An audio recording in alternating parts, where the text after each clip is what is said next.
మహారాజుగా నా తోడువై నిలిచావు ప్రతి స్థలమునా.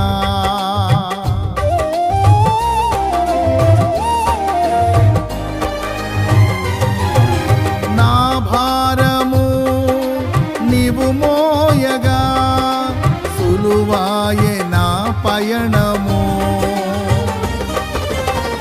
నీ దయచేతనే కలిగిన క్షేమము ఎన్నడు నన్ను వీడదే.